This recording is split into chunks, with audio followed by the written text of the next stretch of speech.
तुम्ही पार्टीचा प्लॅन बनवत असाल आणि त्यातही तुमच्यात कोणी बिअरवाला असेल तर हा व्हिडिओ त्यांच्यासाठीच आहे। कारण बसायच्या वेळी ब्रँडची कॉम्प्रोमाइज न करणारे बरेच जण असतात आणि त्यातही कुणाला बिरा बूम, बिरा माइल्ड किंवा बिरा व्हाईटच हवी असेल तर सगळा प्लॅन बिना बर्फ पाण्यातच गेला समजा। आणि त्याला कारण म्हणजे बिरा ही कंपनी बंद होण्याच्या मार्गावर येऊन ठेपली आहे आणि याला कारण ठरलंय नावातला बदल। हो, नावातला बदल। आता तुम्ही म्हणाल बिराचं नाव बदललंय, तर बिराचं नाव बदललेलं नाही, तर त्या कंपनीच्या नावात एक छोटासा बदल झालाय आणि याच एका बदलामुळे बिरा बिअरचा बाजार उठलाय। त्यामुळे जे म्हणतात ना नावात काय, त्यांनी तर ही स्टोरी नक्की पहा, मग कळेल नावाचा भाव काय असतो। आता तुम्हाला प्रश्न पडला असेल, बिराचं नाव बदलायचा फालतू विचार कुणाच्या मनात आला आणि हे बदललेलं नाव कुणाला खुपलं आणि आता खरंच वाईन शॉप वरून बिरा गायब होणार का, की बिराऐवजी दुसरीच घ्यावी लागणार? टेन्शन घेऊ नका, सगळ्या प्रश्नांची उत्तरं मी तुम्हाला या व्हिडिओत देतोय। त्यामुळे भाई लोक, हा व्हिडिओ शेवटपर्यंत पहा। नमस्कार, माझं नाव आशिष आणि तुम्ही पाहताय टाइम्स नाव मराठी। तर सुरुवात करूया बिरा ही बियर सुरू कशी झाली यापासनं। अंकुर जैन एक तरुण जो शिकण्यासाठी अमेरिकेत गेला। 2002 ला शिकागोतून त्याने इंजिनिअरिंगची पदवी घेतली, पण नोकरीऐवजी अमेरिकेत त्याने एक हेल्थ केअर स्टार्टअप सुरू केलं, जिथं त्याचं ऑफिस होतं त्याच्याच वरच्या फ्लोअरला ब्रुकलिन ब्राउरी नावाची बियरचा एक आउटलेट होतं। ब्रुकलिन ब्राउरी हे क्राफ्ट बियर बनवणारा अमेरिकेतली सर्वात मोठा ब्रँड आहे। आता ज्यांना क्राफ्ट बियर माहीत नाही त्यांच्यासाठी, तर क्राफ्ट बियर म्हणजे काय की अशी बियर जी ताजी असते, ती बॉटलमध्ये न विकता जागेवर विकली जाते। अनेक जण जेव्हा पब आणि बारमध्ये जात असतील तेव्हा त्यांना जी बियर सोडा मशीन सारख्या मशीनमधून दिली जाते ना, तीच ही क्राफ्ट बियर। तर जेव्हा ऑफिस सुटायचं तेव्हा अंकुर बारमध्ये जाऊन बियरचा आनंद घ्यायचा आणि इथंच त्याला एक कल्पना सुचली। जे अमेरिकेत होतं ते भारतात नव्हतं, ते म्हणजे क्राफ्ट बियर। अंकुरनं त्यानंतर काहीच दिवसात अमेरिकेतील आपला स्टार्टअप विकला आणि तो भारतात आला आणि इथे येऊन त्यानं एक ब्रेवरेज कंपनीची सुरुवात केली। ती होती सेरेना ब्रेवरेज। परदेशातून क्राफ्ट बियर आयात करणं आणि ती बियर आपल्या देशात आणून विकणं हे त्याचं स्टार्टअप। अमेरिका, जर्मनी, बेल्जियम सारख्या देशातून क्राफ्ट बियर आयात करून तो देशातील पब आणि बारमध्ये विकू लागला। भारतात तेव्हा क्राफ्ट बियरचं मार्केट होतं फक्त 1%, ज्याचा मोठा फायदा त्याला झाला। तब्बल 4 वर्ष ही बियर तो विकत होता।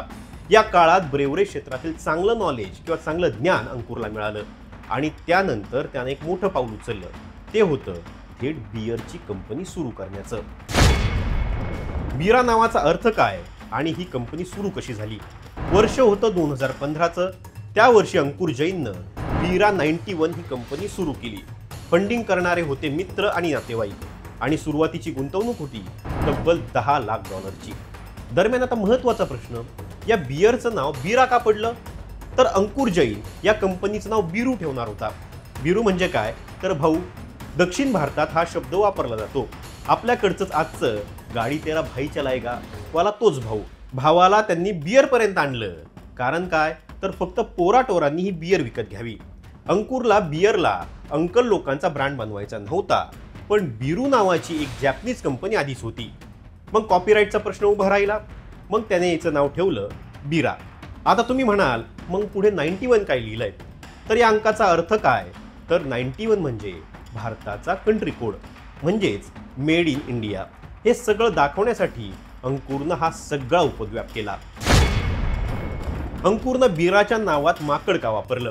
आता तुम्ही म्हणाल अंकुरनं बिराच्या नावाचे माकड वापरलंय, त्याला कारण काय, तर याच्या मागे हे एक भन्नाट कारण आहे।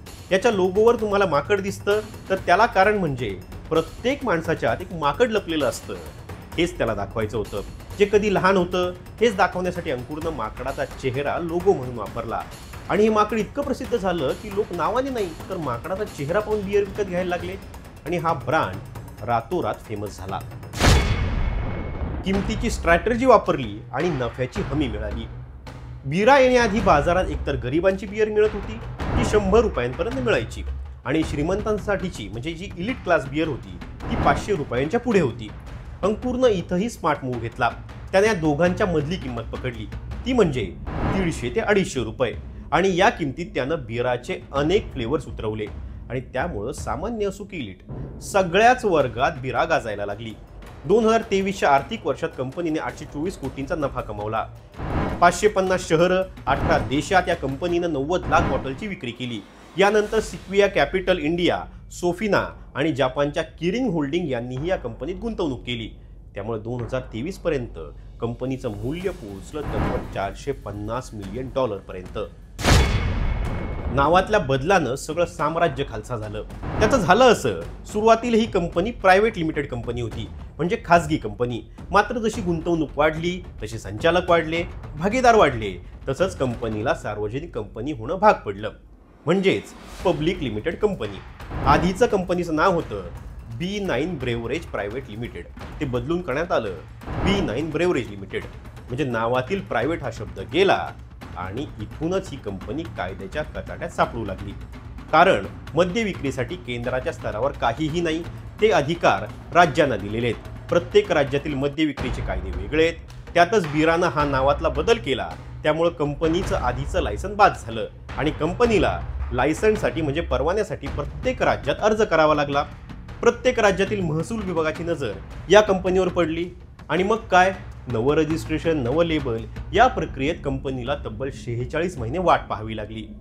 तोवर बियरची विक्री पूर्णपणे बंद झाली होती. या काळात कंपनीला तोटा झाला तब्बल 748 कोटींचा. 22% नफा घटला आणि हे सगळं एका नावाने केलं. कर्मचाऱ्यांचा पगार द्यायलाही कंपनीकडे पैसे नाहीत. कंपनीला या काळात इतकं नुकसान झालं की कर्मचाऱ्यांचा 6 महिन्याचा पगार थकवला गेला. कर्मचाऱ्यांच्या तक्रारी सुरू झाल्या, लोकांनी काम सोडलं. कर्मचाऱ्यांचा PF आणि TDS भरणंही कंपनीला अवघड झालं.